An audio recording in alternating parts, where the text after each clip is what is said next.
വിശുദ്ധ മത്തായി അറിയിച്ച സുവിശേഷം 7-ാം അധ്യായം 1 മുതൽ തിരുവചനങ്ങൾ. മറ്റുള്ളവരെ വിധിക്കുവാൻ ഞാൻ ആരാണ് എന്നത് ഫ്രാൻസിസ് പാപ്പയുടെ വാക്യം തന്നെയാണ്. എല്ലാവരെയും വിധികർത്താവിൻ്റെ കണ്ണുകളോടെ നോക്കിക്കാണുന്ന നമ്മുടെ മുൻപിൽ നൂറ്റാണ്ടുകൾക്ക് മുൻപ് യേശു ഉയർത്തിയതും ഇതേ കാര്യം തന്നെയാണ്. വിധിക്കരുത്, എന്നാൽ നിങ്ങളും വിധിക്കപ്പെടുകയില്ല. നമ്മെ മറ്റാരെങ്കിലും വിധിച്ചാൽ നമുക്ക് ഇഷ്ടപ്പെടില്ല. എന്നെ വിധിക്കാൻ അയാൾ ആരാണ് എന്ന് നമ്മുടെ ചോദ്യം. എന്നാൽ മറ്റുള്ളവരെ വിധിക്കുന്നതിൽ നിന്ന് പിന്മാറാൻ നമ്മൾ തയ്യാറുമല്ല. നമ്മളെ വിധിക്കുന്നത് നമ്മുടെ പ്രവർത്തനങ്ങൾക്കനുസരിച്ചല്ല, മറിച്ച് ഉദ്ദേശങ്ങൾക്കനുസരിച്ചാണ്. ഉദ്ദേശം നല്ലതായിരുന്നു, പ്രവർത്തിച്ചപ്പോൾ തെറ്റിപ്പോയതാണ് എന്ന ന്യായമാണ് എപ്പോഴും ഉയരുന്നത്. എന്നാൽ മറ്റുള്ളവരുടെ കാര്യത്തിൽ അവരുടെ ഉദ്ദേശങ്ങളല്ല, പ്രവർത്തനങ്ങളാണ് നമ്മൾ കണക്കിലെടുക്കുന്നത്.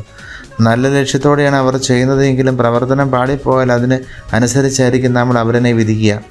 ഇതിലൊരു മാറ്റം വരുത്തുവാൻ ഈ നോമ്പുകാലത്ത് നമുക്ക് പരിശ്രമിച്ചുകൂടെ? നമ്മെ ജീവിക്കുന്ന കർത്താവായ ശംശന്റെ കൃപയും പിതാവായ ദൈവത്തിൻ്റെ സ്നേഹവും പരിശുദ്ധന്മാരുടെ സഹവാസവും നിങ്ങളെല്ലാവരുടെയും കൂടി ഉണ്ടായിരിക്കട്ടെ, ഇപ്പോഴും എപ്പോഴും നീക്കും.